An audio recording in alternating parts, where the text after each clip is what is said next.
సమష్టిగా తల్లి పిల్ల ప్రాణాలు కాపాడిన వైద్యులు సిబ్బంది అభినందించిన ఎమ్మెల్యే సంజయ్ కుమార్.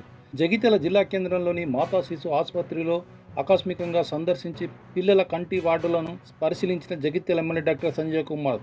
ఆసుపత్రిలో సందర్శనలో భాగంగా జగిత్యాల మండలానికి చెందిన మహిళ ఆసుపత్రి సమయంలో అనారోగ్యంతో బాధపడుతూ క్లిష్ట పరిస్థితిలో ఉండగా సంబంధిత వైద్యులు వారి సిబ్బంది మెరుగైన చికిత్స అందించి తల్లి పిల్ల ప్రాణాలు కాపాడగా పిల్లల వార్డులో శిశువును పరిశీలించి ఆరోగ్య పరిస్థితిని వైద్యులను అడిగి తెలుసుకొని వైద్యులను వారి సిబ్బంది సేవలను అభినందించిన Jagtial MLA doctor Sanjay Kumar.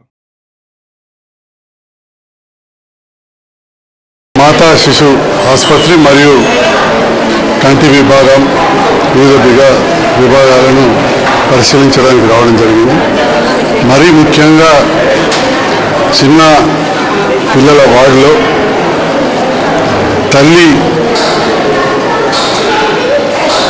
Pregnancy induce hypertension అంటారు. అంటే గర్భం ఉన్నప్పుడు కొందరు బీపీ వచ్చి చాలా ఇబ్బందిగా ఉంటుంది. అట్లా వరలక్ష్మి అనే పేషెంట్ చాలా సీరియస్ ఉన్నా కానీ ఇక్కడ డాక్టర్స్ ఇమ్మీడియట్గా ప్రసూతి చేసి పాపను తల్లి బిడ్డలిద్దరు కూడా రక్షించి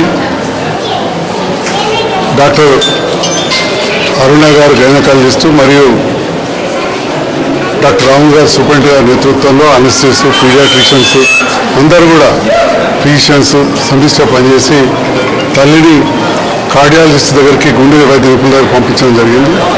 తద్వారా వెంటిలేటర్ పైన ఉన్న తల్లి కూడా కరీంనగర్లో పూర్తి ఆరోగ్య నిలకడతోటి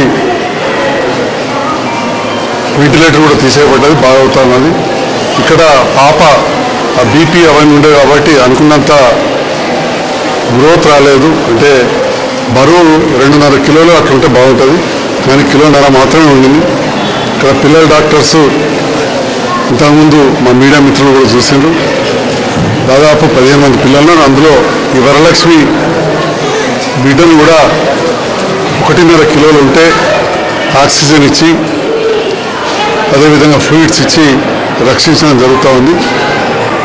చాలా సిక్కుగా ఉండే బీమారు ఉండే పాప కూడా రికవర్ అవుతుంది. ఈ సందర్భంలో ఆ అంతర్గామ గ్రామ సర్పంచ్ ఎంపీటీసీ గారు శ్రీమతి నారాయణ మిగతా ప్రజాప్రతినిధులు కూడా వచ్చారు.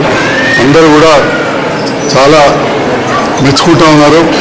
తల్లి పిల్లల ఆసుపత్రి స్టాఫ్ డాక్టర్లు కానీ సిబ్బంది బాగా పనిచేస్తున్నారని మా పేషెంట్లు కూడా అడిగిన వాళ్ళు కూడా చెప్తున్నారు మంచిగా అవుతుందని చెప్పి చాలా సంతోషంగా చెప్తుంది మా కన్నాపురమ్మ. మరి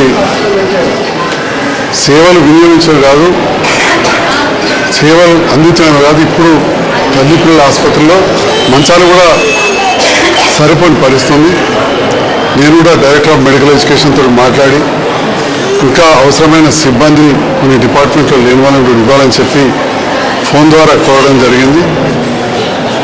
ఈ ఆసుపత్రి గత ప్రభుత్వ హయాంలో కేంద్ర రాష్ట్ర ప్రభుత్వ నిధులతోటి ఎంసీహెచ్ వచ్చి అదేవిధంగా ముందట క్రిటికల్ కేర్ యూనిట్ కూడా మనం మంజూరు చేసుకున్నాం. చాలా యాక్సిడెంట్లు అవుతాయని చెప్పి 15 కోట్లతో 16 కోట్లతోటి నిర్మాణం దాదాపు పూర్తి అవుతూ ఉన్నది.